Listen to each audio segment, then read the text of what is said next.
Hello bookish friends, thank you for joining me for today's video. You might hear some noise from my kids in the background. I have 4 of them. It's difficult to find a quiet time. Also, my chair is kind of squeaky.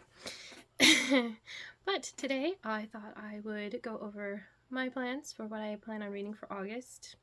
And I have a few year-long reading challenges I participate in. One of them is the Buzzword Challenge, and the other one is Chantal Reads All Day's Read Your Bookshelf Challenge. I'm trying to do both sides every month to give it myself an extra challenge.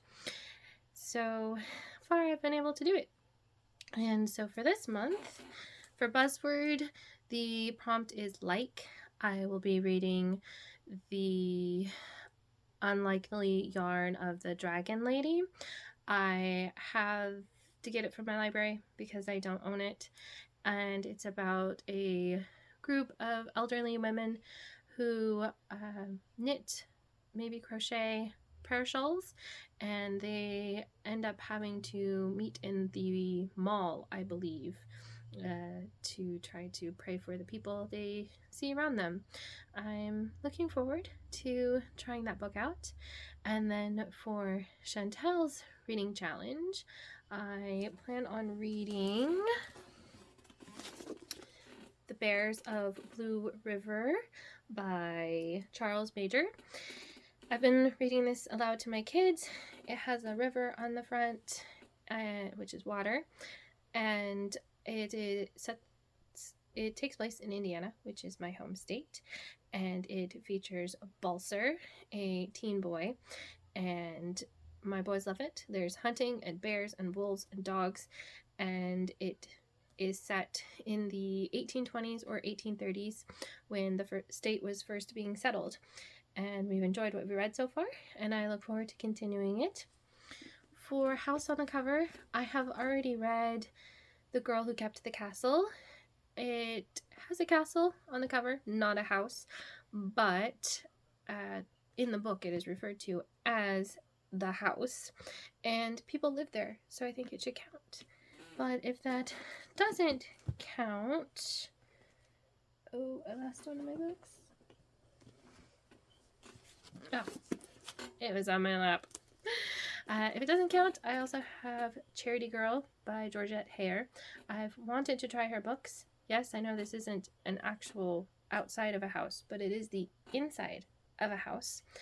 And I think she mostly wrote romance novels, so I will just try this book. I got it for cheap at a charity shop. If it's no good, I have no problem DNFing it and donating it to a thrift store or putting it in a free little library. And my other book I plan on reading this month is Hercule Poirot's Casebook. My husband picked this up for me a few years ago, and I'm glad to finally get to it. I did start reading it last month. I'm about halfway through. It's full of short stories. I think there's 50 of them. Some of them are shorter than others. Some of them are more like 40 to 70 pages. So it's taking me longer to get through this book than I had hoped, but I look forward to continuing it. And the ones I'm reading right now, Hercule Poirot is planning on retiring, and he chose to have 12 last cases to coincide with the 12 labors of Hercules. And I read the first one. It was good, and I will keep reading. And then I've been following along with Chantal's Year of Christie, but for next month she has Death Comes as the End as the book, and I read that one a little more than a year ago. Wasn't my favorite, and I don't really plan on rereading it. So I'm going to read Death in the Air. Still has death in the title. My mother got me this one for Christmas, and I'm glad to finally get to it. It is part of a collection where all of the editions have this cover, and I've slowly been collecting them over the past year or two, and I'm glad to have another one to add to my shelf. And then finally, I have a pile of possibilities, and for those, I have The Book of Dragons. I borrowed this one from a friend of mine, and the back says, Here is an exciting collection of stories about dragons, those fascinating creatures of myth and legend. In the Book of Dragons, you'll find daring heroes, magical kingdoms, thrilling adventures, and all kinds of dragons. Some of the dragons are friendly, others are quite dangerous, but all the stories are sure to give you hours of reading pleasure. I really hope so. I've been wanting to try that author for a while, and I'm glad I found a book to borrow from a friend. And from the same friend, I borrowed Tintin, The Secret of the Unicorn.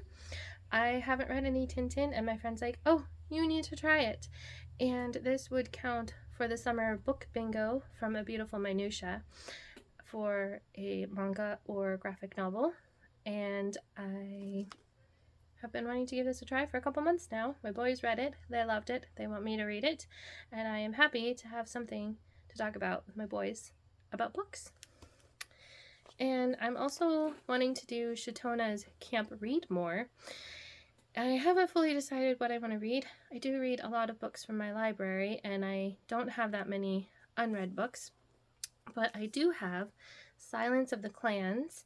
This is book 5 in the Scottish Bake House Mysteries books, and I think this book would count for any of the treats prompts because it has flowers on the cover, it has a dog on the cover, and it's a mystery, and it's also a very light mystery. These mysteries are not very complicated, they're not very deep, but they're fun. They're set in a town in Michigan with a heavy Scottish ancestor influence, and my grandmother is Scottish, and I live in Indiana, so we're just south of Michigan, and I'm excited to read the next installment in the series. And next I have The Homeschool Experiment. I've never heard of this book, but I found it in a bookstore, and I'm always looking for books that feature homeschoolers, although this one's for moms and not kids. And this one is about a woman who feels God nudging her to homeschool her 3 children. And it goes through the time she has homeschooling her children. I hope it's going to be good. I hope it's going to be about how good homeschooling is and not focus on the negatives of being home with your kids all the time. Yes, it has its downsides, but it also has its good sides. And finally, I have If I'm Found by Terri Blackstock. I started rereading this series last month. I read If I Run, enjoyed it, looking forward to book 2, and not much I can tell you about it. In book 1, a woman finds her best friend murdered, and she goes on the run because she doesn't trust the cops because of things in her past. And it goes through her trying to stay ahead of the cops, changing her appearance, changing where she lives, staying under the radar. And book 2 just continues that, and I'm very much looking forward to it.